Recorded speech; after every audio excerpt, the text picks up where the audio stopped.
ಸ್ನೇಹಿತರೆ ನಮಸ್ತೆ. ಸಸ್ಯ ಪರಿಚಯ ಅಂತೇಳ್ಬಿಟ್ಟು ಒಂದು ಹೊಸ ವಿಡಿಯೋ ಸೀರೀಸ್ ಸ್ಟಾರ್ಟ್ ಮಾಡಿದ್ದೀನಿ. ಅದರಲ್ಲಿ ನಿಮಗೆ ಸಸ್ಯ ಪರಿಚಯ ಕೊಡೋಣ ಅಂತೇಳ್ಬಿಟ್ಟು ಅದರಲ್ಲಿ ಮೊದಲನೇ ವಿಡಿಯೋ ನೀವಿಲ್ಲಿ ಗುರುತಿಸ್ಬೋದು.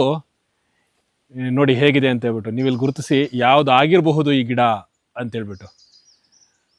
ಕೆಂಪು ಕಲರ್ ಇದೆ ನಿಮಗೆ ಕಾಯಿ, ಮೇಲ್ಗಡೆ ಕೆಂಪು ವರ್ಣ ಅನ್ನೋ ಬಣ್ಣ ಅಂತ ನಾವು ಕರಿಬೋದು.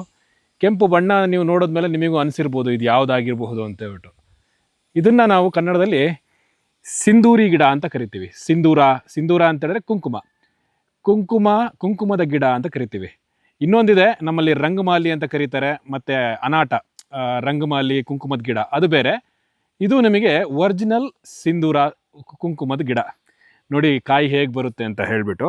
ನಮಗೆ ಇಂಗ್ಲೀಷಲ್ಲಿ ನಿಮಗೆ ಸೈಂಟಿಫಿಕ್ ನೇಮು ಮಲೋಟಾಸ್ ಫಿಲಿಪೆನ್ಸಿಸ್ ಅಂತ ಕರಿತೀವಿ. ಅಂದರೆ ಇದು ನಮ್ಮ ಏಷ್ಯಾದಲ್ಲಿ ಮತ್ತು ಸೌತ್ ಏಷ್ಯಾ ಈ ಭಾಗದಲ್ಲಿ ಹೆಚ್ಚಾಗಿ ಕಂಡು ಬರುತ್ತೆ. ಬಟ್ ಸ್ಪೆಸಿಮನ್ ಬಂದ್ಬಿಟ್ಟು ಫಿಲಿಪೀನ್ಸಲ್ಲಿ ನೀವು ತಗೊಂಡಿರೋದ್ರಿಂದ ಆ ಹೆಸರು ಬಂದಿದೆ. ಇಲ್ಲಿ ನೀವು ನೋಡ್ಬೋದು, ಇದು ಆ್ಯಕ್ಚುಲಿ ಈಗ ಬಂದ್ಬಿಟ್ಟು ನಮ್ಮ ಆಲ್ಮೋಸ್ಟ್ ಏಪ್ರಿಲು. ನಿಮಗೆ ಹೂ ಕಂಡು ಬರೋದು ಸೆಪ್ಟೆಂಬರಿಂದ ನಿಮಗೆ ಡಿಸೆಂಬರ್ ಭಾಗದಲ್ಲಿ. ಆದರೆ ಇಲ್ಲೂ ನೀವು ಕಾಣ್ಬೋದು ಹೂಗಳನ್ನು. ಹೂ ಹೇಗಿದೆ ಅಂತ ಹೇಳ್ಬಿಟ್ಟು ನೀವು ಇಲ್ಲಿ ನೋಡ್ಬೋದು. ಕೆಲವು ಭಾಗದಲ್ಲಿ ನಾನು ತೋರಿಸ್ತಾ ಇದ್ದೀನಿ ನೋಡಿ, ಹೂ ಈ ರೀತಿ ಬರುತ್ತೆ. ಜೊತೆಗೆ ಫ್ರೂಟ್ ಬಂದ್ಬಿಟ್ಟು ಅಂದರೆ ಹಣ್ಣುಗಳು, ಈ ಹಣ್ಣುಗಳೇನು ನಾನು ತೋರಿಸಿದ್ನಲ್ಲ ಆಗ, ಈ ಹಣ್ಣುಗಳೆಲ್ಲ ನಿಮಗೆ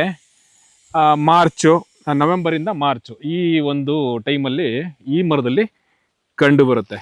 ತುಂಬ ಒಂದು ಆಯುರ್ವೇದಿಕ್ಕಾಗಿ ತುಂಬ ಬೇಕಾಗಿರುವಂತಹ, ತುಂಬ ಆಯುರ್ವೇದಿಕ್ಕಲ್ಲಿ ತುಂಬ ಪೂಜಿಸೋವಂತಹ ತುಂಬ ಉಪಯೋಗ ಇರುವಂತಹ ಮರ ಇದು.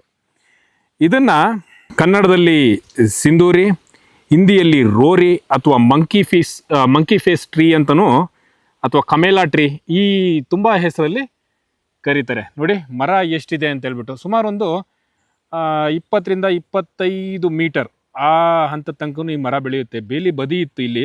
ನಾನು ಹೀಗೆ ನೋಡ್ಕೊಂಬಂದಾಗ ಈ ಕಾಯಿ ಮೇಲ್ಗಡೆ ಎಮೆರಾಲ್ಡ್ ಡವ್ ಕೂತ್ಕೊಂಡಿತ್ತು. ಅಂದರೆ ಈ ಮರದ ಮೇಲ್ಗಡೆ ಈ ಎಮೆರಾಲ್ಡ್ ಡವ್ಗಳು ಸಾಧಾರಣವಾಗಿ ಕಾಣ್ತವೆ, ಇಲ್ಲ ಅಂತಲ್ಲ.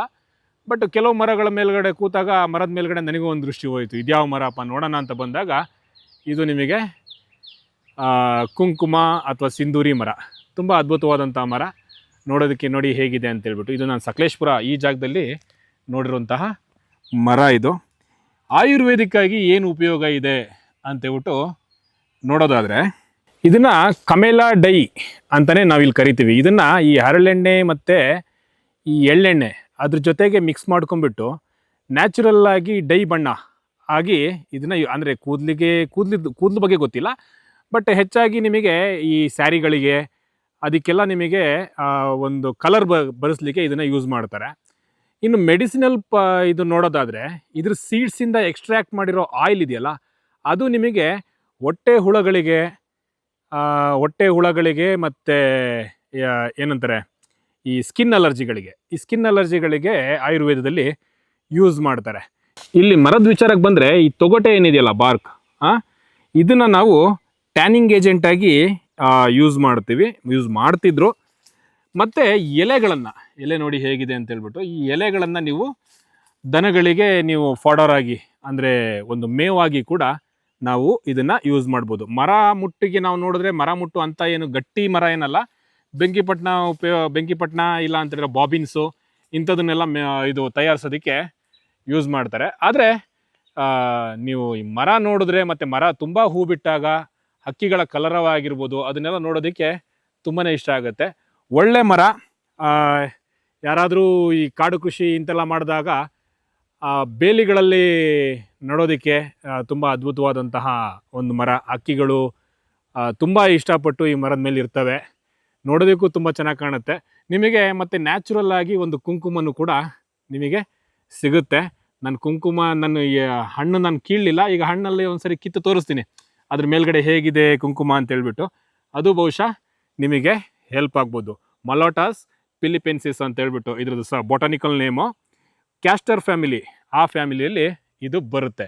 ಸಿಂಧೂರ ಅಥವಾ ಕುಂಕುಮ ಮರ ಅಂಥೇಳಿ ನಾವು ಇದನ್ನು ಕನ್ನಡದಲ್ಲಿ ಕರಿತೀವಿ. ಹಿಂದಿಯಲ್ಲಿ ರೋರಿ ಅಥವಾ ಕಮೇಲಾ ಟ್ರೀ ಅಥವಾ ಇನ್ನೂ ಒಂದು common name monkey face tree ಅಂತಲೂ ಈ ಮರವನ್ನು ನಾವು ಕರಿತೀವಿ. ನೋಡಿ, ಹಿಂಗಂದರೆ ಇದ್ರ ಮೇಲ್ಗಡೆ ಆ ಹಣ್ಣಿನ ಸರ್ಫೇಸ್ ಏನಿದೆಯಲ್ಲ, ಮೇಲ್ಗಡೆ ಭಾಗ, ಈ ಭಾಗದಲ್ಲಿ ನಿಮಗೆ ಕುಂಕುಮ ಇದೆ. ಬೆರಳಲ್ಲಿ ಕಾಣಲ್ಲ ಗೆಸ್ಸು, ಬಟ್ ಈ ಭಾಗ ನಿಮಗೆ ಕುಂಕುಮ ಇದೆ ನೋಡಿ, ಅಲ್ಲಿ ರಬ್ ಆಗ್ತಾ ಇದೆ. ಹೌದು. ಸೊ ಒಂದು ಒಳ್ಳೆ ಉತ್ತಮವಾದ ಗಿಡ. ಸಾಧ್ಯವಾದರೆ ನಿಮ್ಮ ತೋಟದಲ್ಲೂ ಒಂದಿಡಿ. Thank you.